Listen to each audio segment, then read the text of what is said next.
Graça e paz, irmãos e irmãs, sejam todos muito bem-vindos e bem-vindas para o nosso bate-papo bíblico semanal, no nosso podcast sem nome, que a gente se reúne aqui toda semana. Pode graça. O Fernando gostou desse nome, né? Ele sempre fala, pode graça. Não, é que pode graça, né? Pode graça. Ok, você gostou, é o que eu disse, você gostou desse nome, foi isso que eu disse.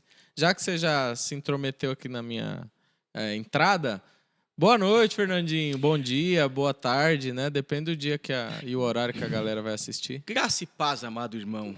Você está bem? A gente começa de um jeito que parece que a gente tá brigando, a gente tem que parar com isso, hein? Por quê? Não sei. Alguém falou isso? Não. Então continua? Não, se alguém acha que a gente está brigando? Se alguém fala, não, acho. A gente para. O Fernando sabe engajar, né? Ele já fala com o público, dá um like, não sei o quê, faz um comentário. Oxi, e o pessoal vai receber bênção se não der like? Tem essa também. Não. Gente, se tem gente que pede pix para ser abençoado, que pede um monte de coisa para ser abençoado, a gente só tá pedindo like só. Boa noite, Abner. Boa noite, Ítalo. E a gente tem a presença da nossa presidenta, CEO do Pode Graça aqui. Olha aí. A Laís, futura... senhora do seu Abner, aquela que já manda desde agora, sabe? Boa noite, Laís. Boa noite a todos vocês. É um prazer estar com todos. E eu espero que mais uma vez possamos fazer uma boa leitura do texto. Você que não assistiu o início, né, o capítulo 7, os primeiros versículos que a gente leu aqui, volte uma casinha, assista, porque o desfecho foi, para mim, pelo menos, foi muito especial, tá, gente?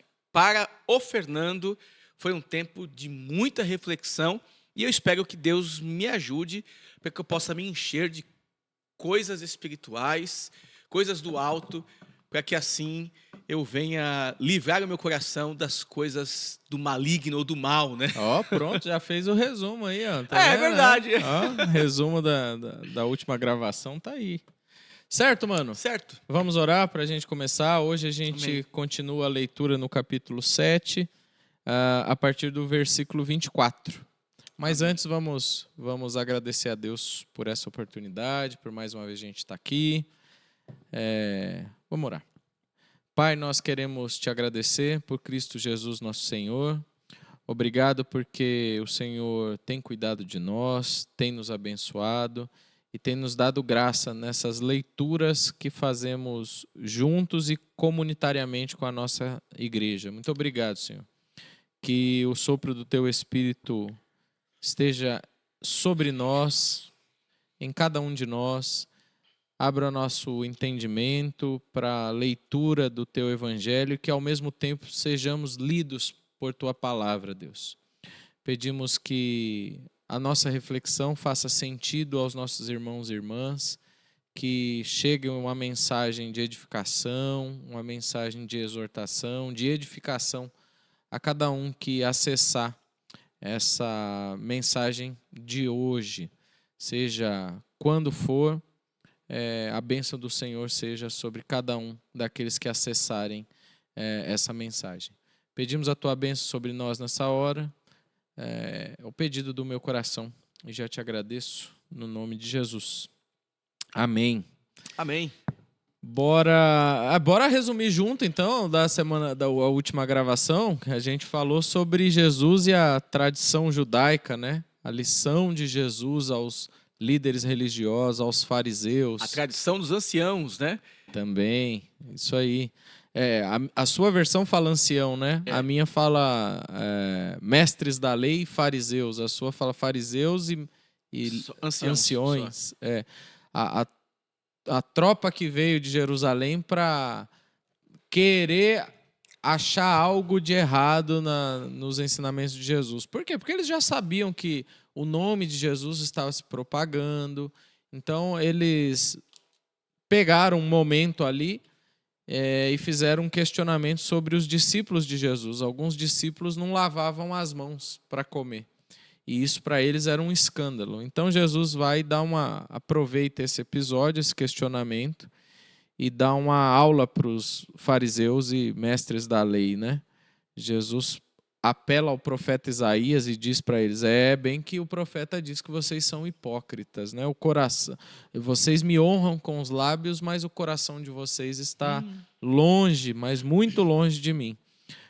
E aí Jesus dá um exemplo, né, sobre o mandamento de Moisés de honrar o pai e mãe, das quais eles criaram tradições humanas para burlar, inclusive, esse mandamento e legitimar como se fosse uma coisa espiritual, né? Não, usa a oferta de Corbã. E a gente fala sobre isso, e se você ficou curioso, volta uma casinha, né? Que vai estar lá a explicação sobre o que é a oferta de Corbã. E Jesus, depois, então, de dar essa aula para os fariseus e mestres da lei, é questionado também pelos discípulos, porque Jesus vai falar que o que contamina não é aquilo que o homem ingere, aquilo que ele come, mas sim aquilo que ele pronuncia, aquilo que sai. E os discípulos ficam confusos e pedem explicação. E Jesus fica até um pouco indignado com seus discípulos, né? Pô, vocês estão andando comigo tanto tempo e ainda não entenderam, meu. Mas deixa eu explicar para vocês. Que aquilo que a gente ingere, a gente se alimenta, bate no estômago e evacua. Sim.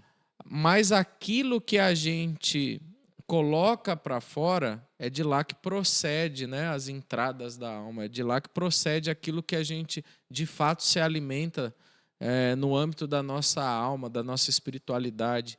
E aí rendeu, né? O final da nossa conversa foi muito bom, porque Jesus diz no versículo 20 que o que sai do homem é o que o torna impuro, pois do interior do coração do homem é que vêm os maus pensamentos, as imoralidades, os roubos, os adultérios, as cobiças, as arrogâncias, a ganância, a insensatez, né? A calúnia, a inveja. Então, é do próprio ser humano. Por isso que a gente precisa... conclusão, né, da última gravação. A gente precisa se encher do Espírito Amém. de Deus. Amém. Né? Então, se você ficou um pouquinho curioso, volta uma casinha. Lá vai estar a nossa conversa sobre Jesus e a tradição dos fariseus, dos líderes religiosos, dos anciões, que foram mal intencionados querendo pegar Jesus e seus discípulos, porque a intenção deles era, de fato, matar Jesus, né? Mas não foi dessa vez. Demorou um pouquinho mais. E hoje a gente chega nesse texto que eu acho que o pano de fundo dele está nisso, no que aconteceu anterior. Porque agora Jesus vai para essa região de Tiro e de Sidom e ele tem uma conversa legal com essa mulher que é identificada como Ciro Fenícia, né? E aí a gente pode ler o texto, né, Fernandinho? Vamos ler o texto aqui. Eu leio ou você lê? É melhor eu, né? Minha versão é melhor, não é? Não, vou ler na minha. Sai fora. Levantando-se Jesus, saiu dali e foi para as terras de Tiro e Sidom. Tendo entrado numa casa, não queria que ninguém soubesse onde ele estava. No entanto, não pôde ocultar-se. Porque uma mulher, cuja filhinha estava possuída de espírito imundo, logo ouviu falar a respeito de Jesus. Ela veio e se ajoelhou aos pés dele. Essa mulher era estrangeira, de origem cirofenícia, e pedia a Jesus que expulsasse o demônio da sua filha. Mas Jesus lhe disse: deixe primeiro que os filhos se fartem, porque não é correto pegar dos filhos e jogá-lo aos cachorrinhos. A mulher respondeu a ele: Senhor, os cachorrinhos debaixo da mesa comem das migalhas das crianças. Então Jesus disse à mulher: por causa desta palavra, você pode ir, o demônio já saiu da sua filha. Quando a mulher voltou para casa, achou a menina sobre a cama, pois o demônio tinha saído dela. E aí, irmão Wagner, o que você tem a nos dizer nessa noite a respeito desse texto? Eu já disse demais, eu já resumi, Ah, cara, mas esse texto é legal. Esse texto é muito legal porque Jesus ele sai da região da Galileia, né? Onde ele falava ali para os seus conterrâneos, para o povo judeu. E ele vai para essa região, então, fora da região conhecida, da região onde ele falava para os seus irmãos judeus, né? Uhum. Aqui ele vai para Tiro e Sidom. Já no Evangelho de Marcos, já não é a primeira vez que Jesus sai dos territórios conhecidos da Galiléia, de Jerusalém. Já é aqui a segunda vez, né? No entanto, a gente se debruçou bastante num dos episódios atrás sobre o endemoniado de Gadara, né? Então, Gadara já não era da região de Jerusalém. Então, aqui também, Jesus vai para outras cidades, né? Para além de Jerusalém. E ele entra numa casa, e o que é legal é que ele queria ficar no anonimato. Mas como deixar Jesus no anonimato, né?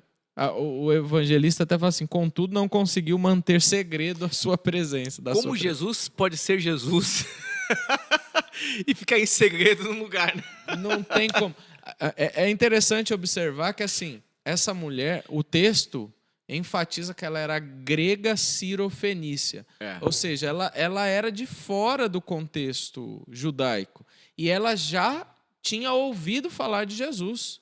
Então, se essa mulher já tinha ouvido, os outros também tinham, porque Jesus não conseguiu ficar no anonimato ali dentro daquela casa, né? Porque o texto vai dizer que no verso 25, que de fato, logo que ouviu falar dele, certa mulher cuja filha estava com o espírito veio e lançou-se aos pés de Jesus. Então, a fama de Jesus já precedia a sua presença. E quando ele chegou nesse lugar, foi impossível as pessoas não se aproximarem de Jesus e do local onde Jesus estava. E aí começa essa cena interessante, né? Uma mulher, nos tempos de Jesus, que o Evangelho identifica como grega, cirofenícia, da região da Síria. A Fenícia era uma região dentro da Síria, do que a gente conhece como Síria ainda, né? Sim. Então a Fenícia é um lugar dentro da Síria. E essa mulher provavelmente falava grego, porque o texto diz que ela era grega, na sua versão diz que ela era gentílica, né? Ou seja, não é judia. Há um consenso entre teólogos que Jesus falava grego também. Sim. E que nessa ocasião aqui, o texto, a fala de Jesus foi em grego. Isso é muito difícil de ter certeza, mas há um consenso. Desculpa me te cortar, mas até por imposição comercial e por herança helênica, né? Alexandre ele impôs o grego como a língua de todas as províncias, justamente porque ele não queria que as pessoas... olha a dimensão do poder de Alexandre, né?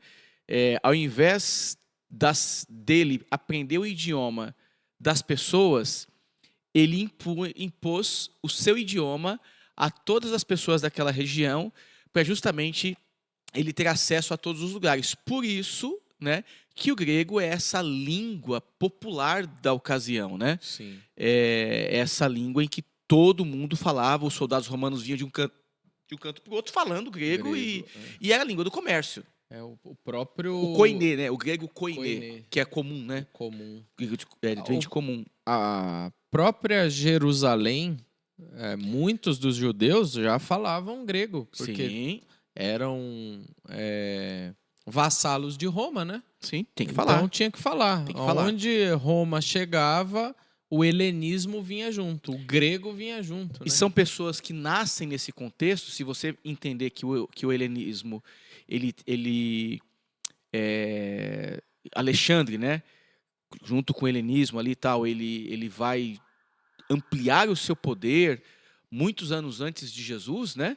Então é muito provável que, obviamente, até os próprios discípulos de Jesus também falavam grego, porque é uma língua comum da região, né? Das regiões ali, Sim. né?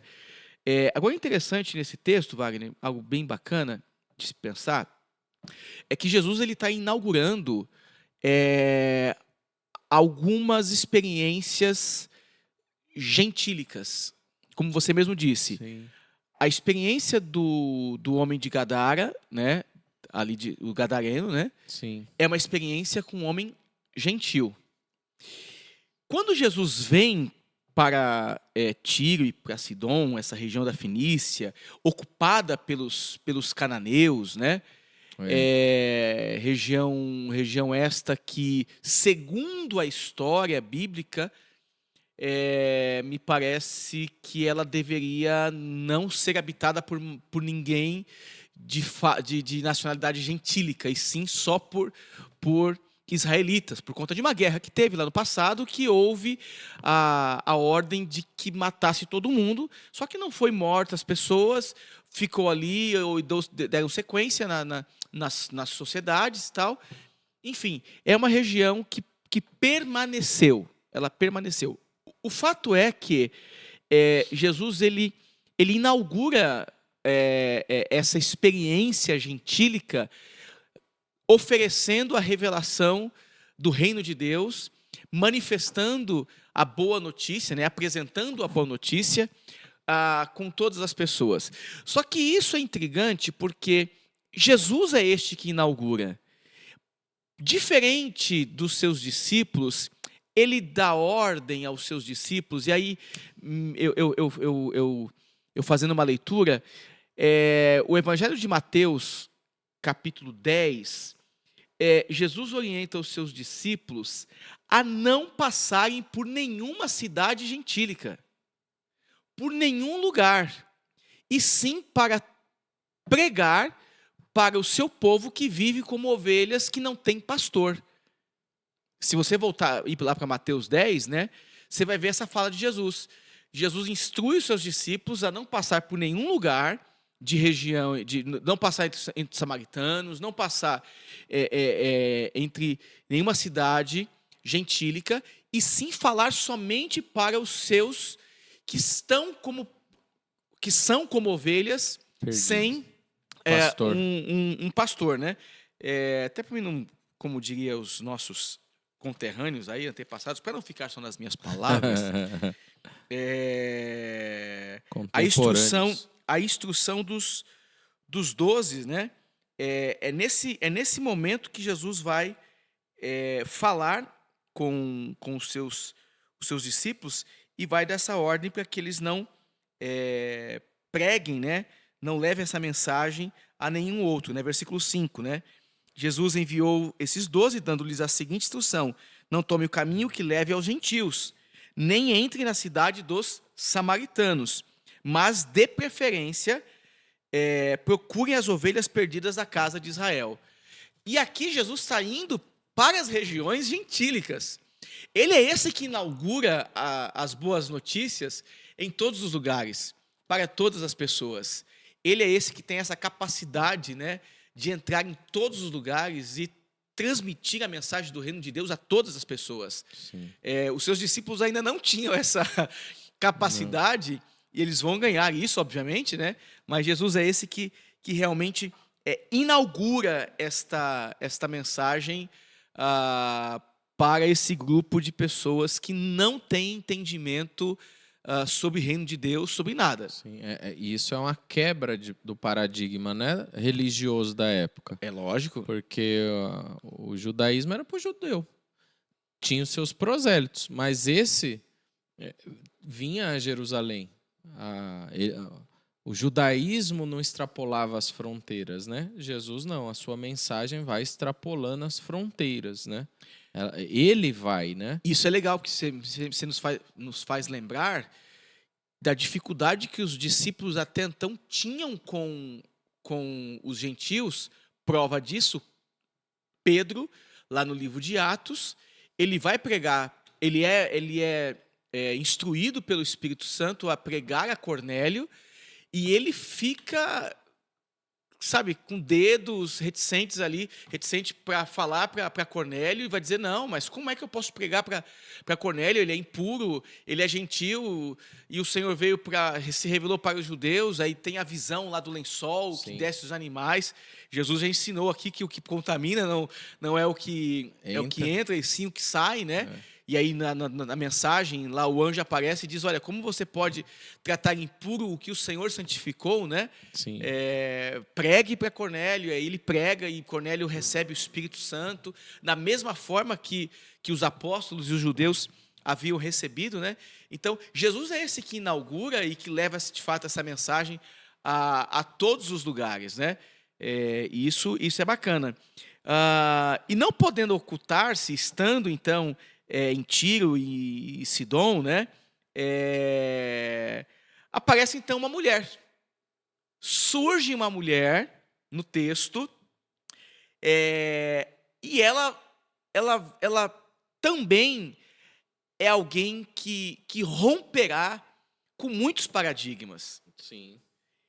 Porque, se de certa forma Jesus está rompendo com estes paradigmas religiosos do judaísmo que não tem relação com os gentios, e a gente já, como você mesmo disse, já falamos sobre pureza e impureza, né?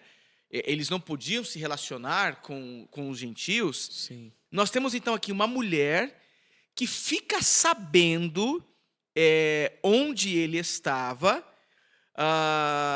e o narrador vai dizer, porque uma mulher cuja filhinha estava possuída de espírito imundo, logo ouviu falar a respeito de Jesus.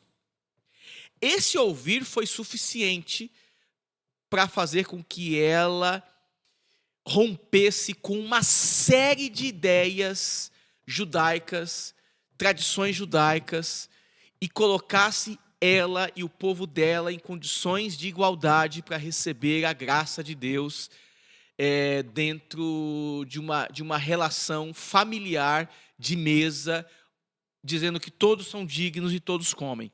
Então, esse texto ele é impressionante, porque no primeiro momento a gente vai achar que Jesus foi grosso com a mulher, mas não foi.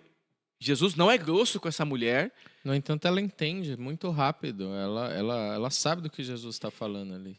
Na verdade, eu acho que está para além disso, né? Jesus foi até ameno.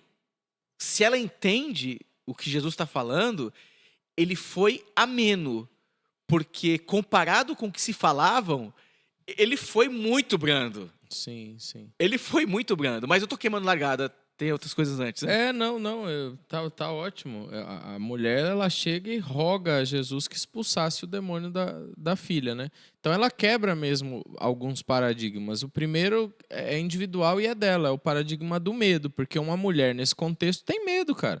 Tem medo de se posicionar, tem medo de falar em público, tem medo de falar com outro homem, né? Se ainda hoje há um machismo, né? Hoje eu vi uma notícia de feminicídio absurdo. Um policial que matou a esposa na rua, cara. Brigaram na rua, o cara atirou na mulher, matou, cara. Aqui no centro de São Paulo, na Penha, acho que é isso. Então, se hoje há esse machismo, essa loucura ainda existe, imagina lá atrás, que a mulher, a gente já repetiu aqui inúmeras vezes, era tida como um animal, um cachorro. O judeu orava, obrigado por não ter nascido mulher, nem samaritano, nem cachorro. Então, se comparava a mulher a um animal.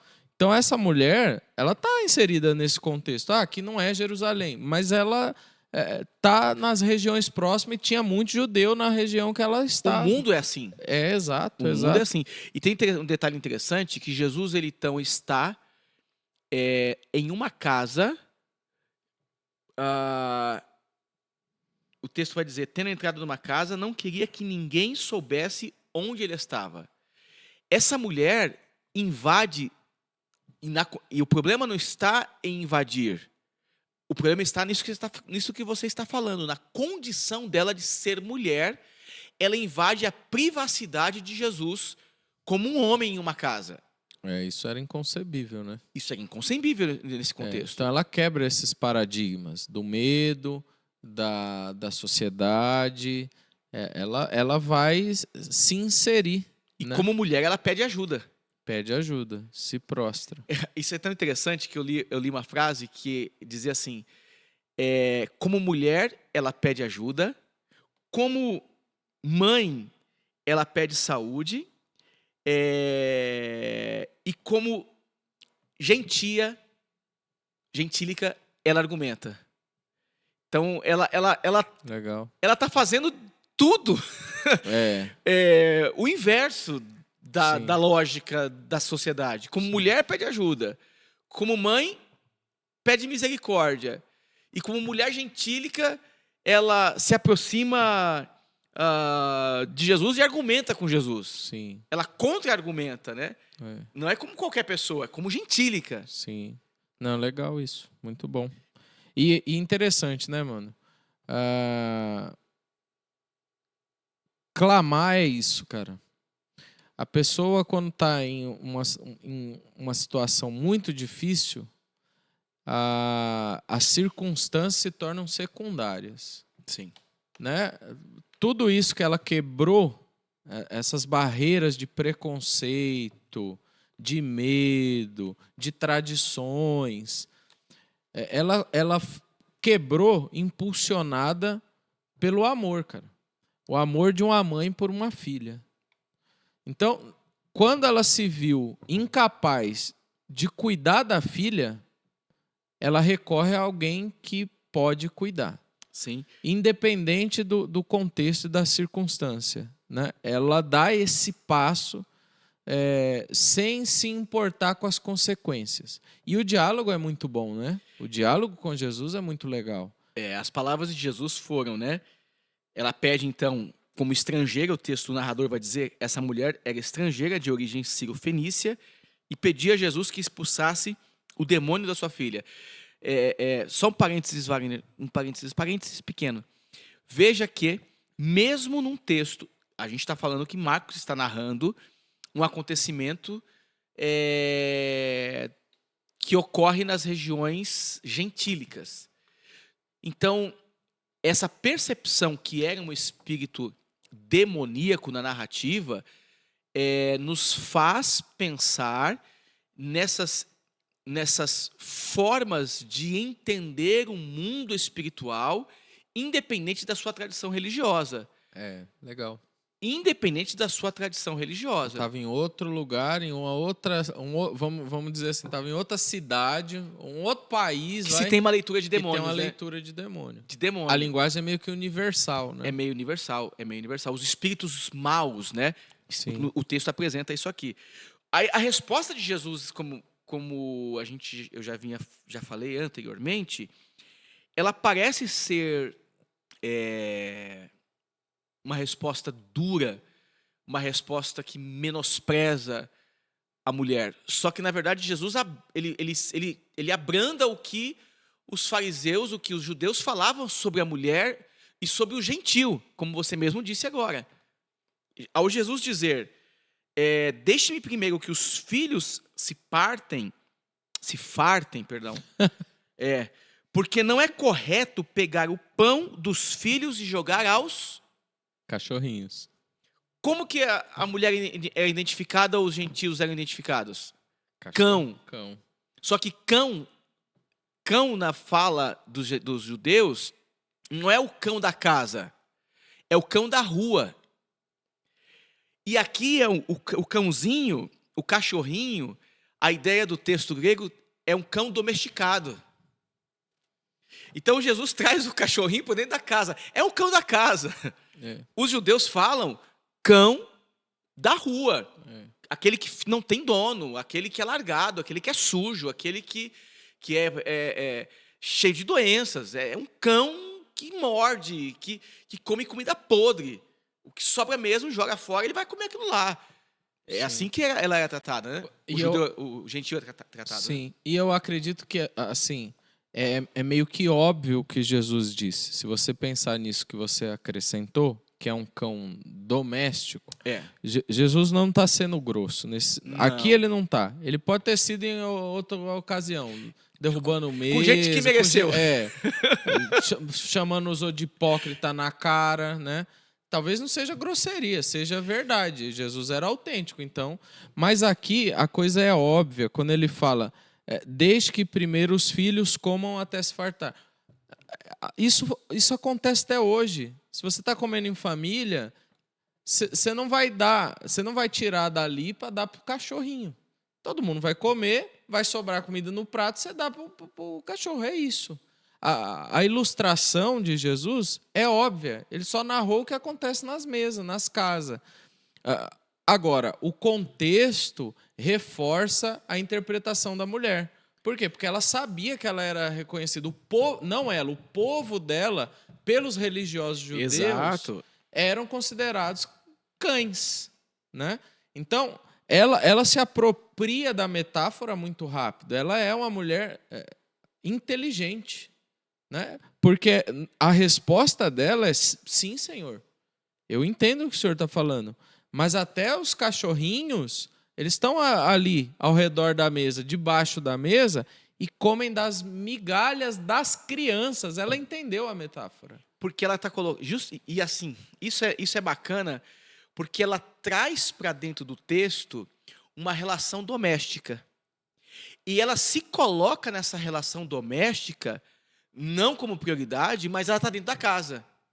Ela não está sendo tocada como um cão de rua.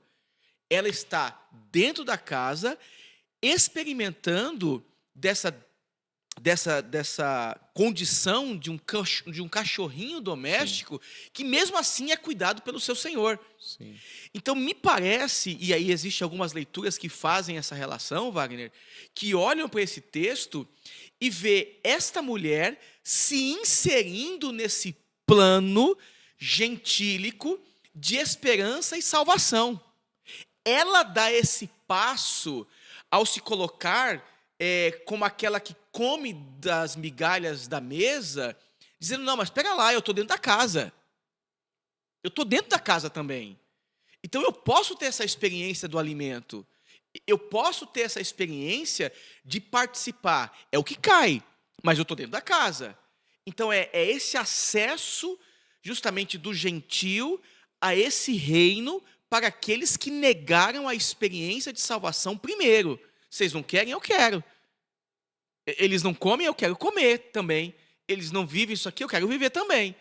E isso é bem interessante, porque também Jesus vai inserir ela justamente quando ele opera o milagre na vida dessa mulher. Ao operar o milagre na vida dessa mulher, ele dá a ela condições de experimentar também, na mesma proporção, o que os judeus estavam experimentando, dessa revelação do reino de Deus. Sim. Isso é maravilhoso. Muito bom.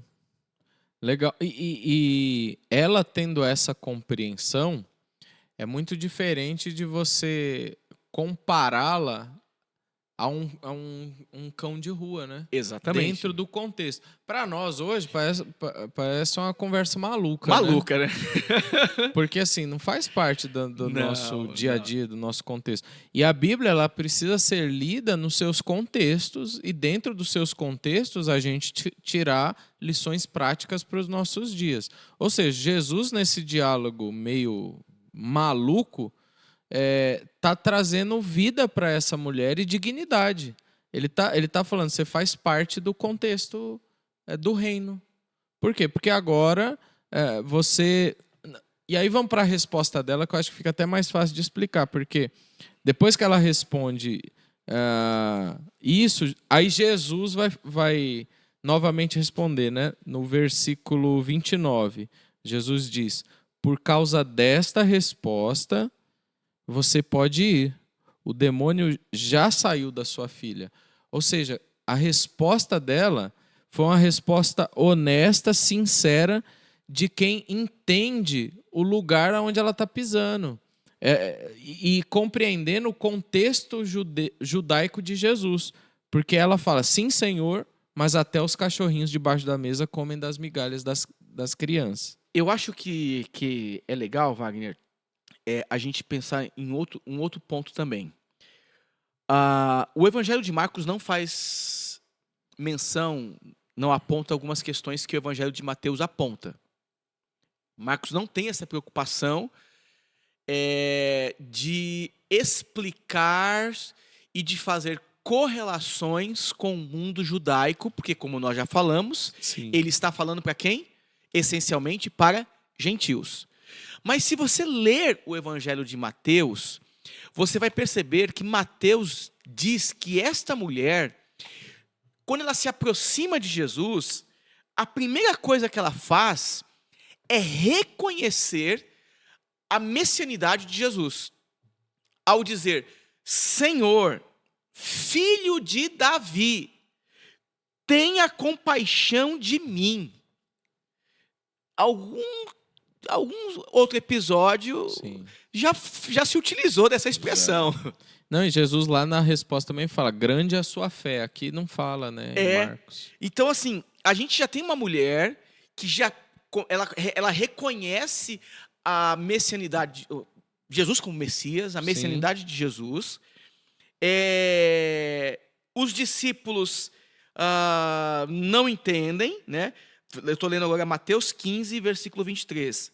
Jesus, porém, não lhe respondeu palavra. Então os discípulos, aproximando-se, disseram, mande-a embora, pois vem gritando atrás de nós. Mas Jesus respondeu, não fui enviado senão as ovelhas perdidas da casa de Israel. Ela, porém, veio e adorou, dizendo, Senhor, me ajuda. Jesus entende para quem ele foi enviado, só que, cara, Jesus ele se rende ao clamor de uma pessoa sincera. Sim. Ela diz, Senhor, me ajude. Jesus respondeu, não é correto pegar os pães dos filhos e jogá-los aos cachorrinhos. A mulher disse, é verdade, Senhor, pois os cachorrinhos comem das migalhas que caem da mesa dos seus donos. Então Jesus exclamou, mulher, que grande fé você tem. A gente faz um paralelo com o Evangelho de João. Quando João vai falar sobre o verbo, sobre o logos, né? Que no princípio era o verbo estava com Deus e o verbo era Deus. O texto vai discorrer e vai dizer, e ele veio para os seus, e os seus não o reconheceram, né? Sim. Mas deu-lhes o poder de serem feitos filhos de Deus, a saber, a todos quanto creem em seu nome. Ora! Tá aí. É legal você ter lido Mateus, porque reforça tudo o que a gente falou em relação ao tratamento de Jesus com ela e dos homens do seu tempo com a mulher. Você vê que os discípulos falam assim, manda essa mulher embora, tá enchendo o saco. É isso que eles estão falando lá. Manda embora. E Jesus não, Jesus sempre é acolhedor. Por mais que a priori pareça que ele está sendo grosseiro no texto, não, ele acolhe ela. E lá em Mateus ele ainda vai falar, grande é a sua fé. No entanto, a resposta dela faz com que ela receba aquilo que ela veio buscar de Jesus, né? Jesus fala isso por causa da sua resposta. Então isso fala algumas coisas para nós também. Quais têm sido as nossas respostas àquilo que Deus tem falado a nós, né? Aquilo que a gente ouve domingo após domingo. Porque tem gente que se utiliza do culto como um passe. Eu vou lá tomar o passe para seguir a semana. Como se fosse um passe de mágica vim no culto e agora eu vou ter uma semana abençoada. Mas não tem respostas adequadas àquilo que a gente ouve. Se eu escolho... esqueci o nome dos personagens de domingo que você pregou. Abigail ou Nabal. Quem que eu escolho? Verdade. Né? Então, quais as respostas que a gente dá diante da vida, diante das circunstâncias da nossa vida, às palavras de Jesus? Porque Jesus poderia ter sido grosseiro e ela falar, tá bom então já que é assim, eu não vou embora.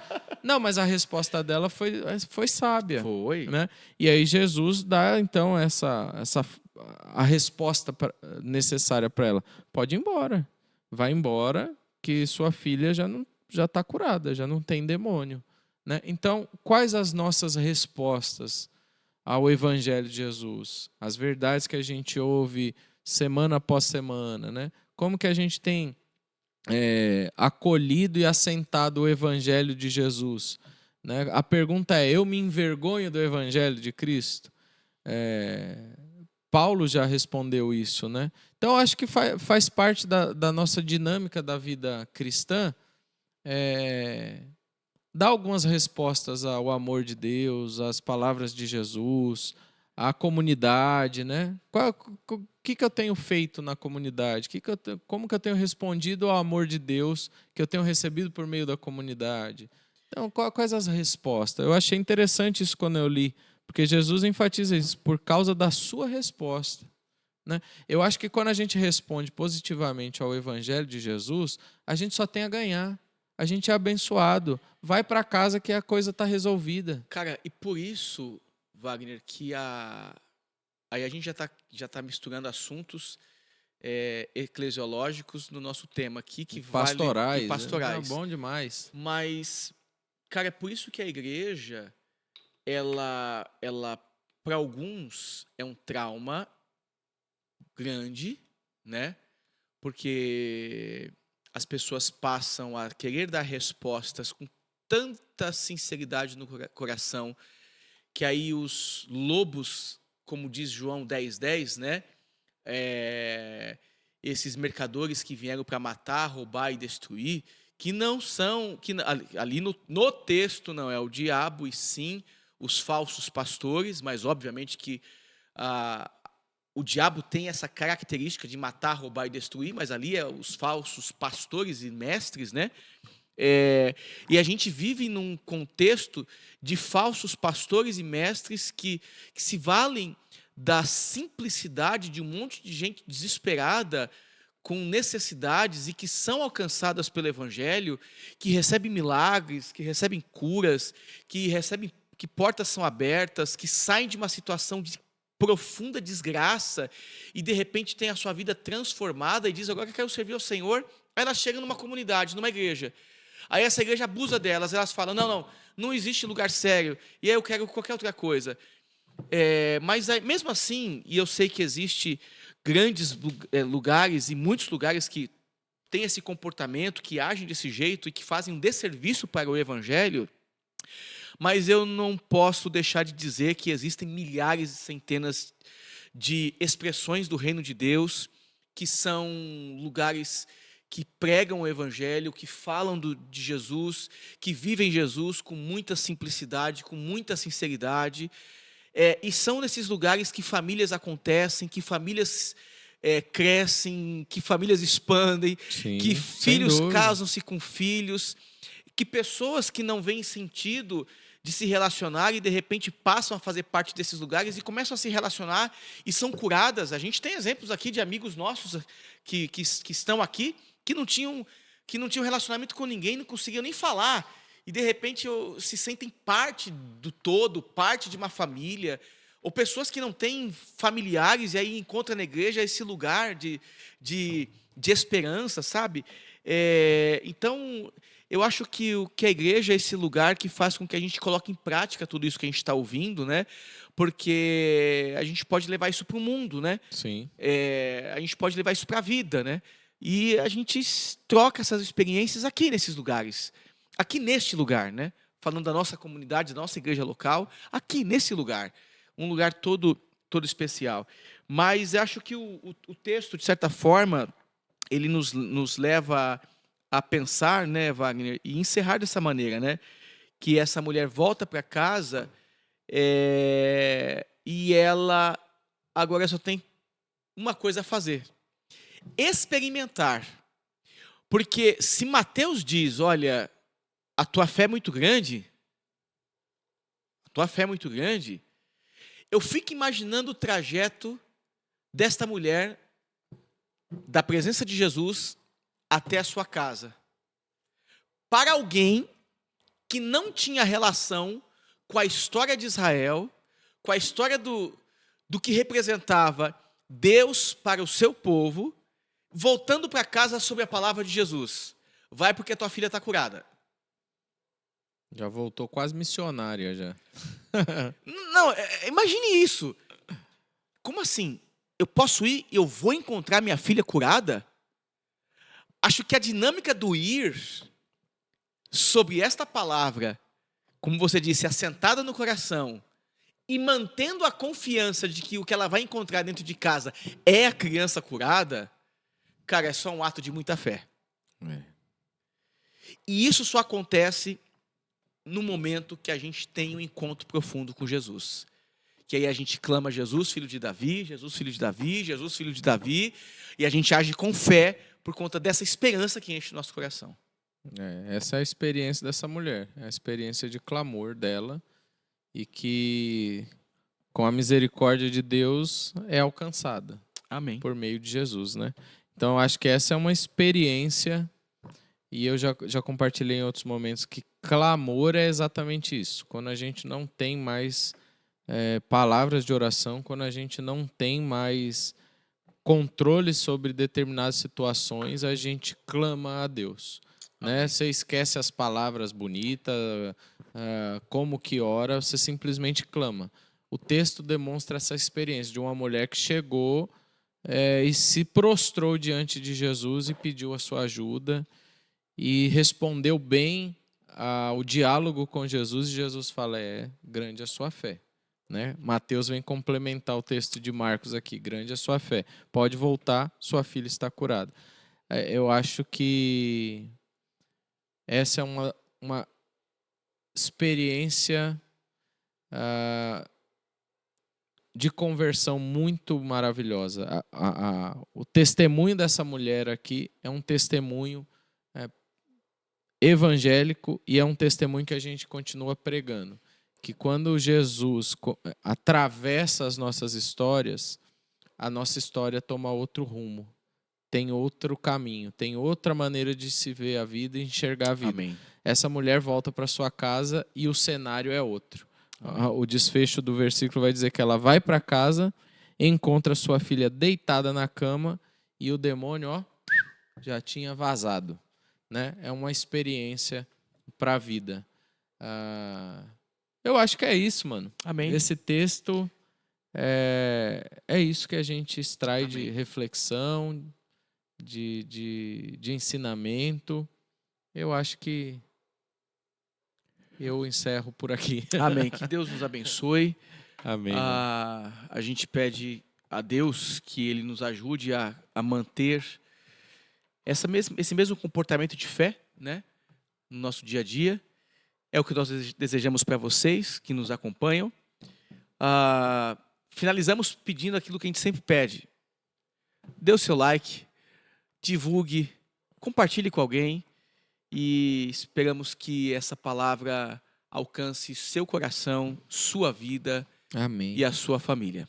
Amém? Amém, mano. Que Deus abençoe a todos vocês. Fiquem na paz. Um beijo no coração, um abraço e até breve. Até. Tchau, tchau. Bye, bye.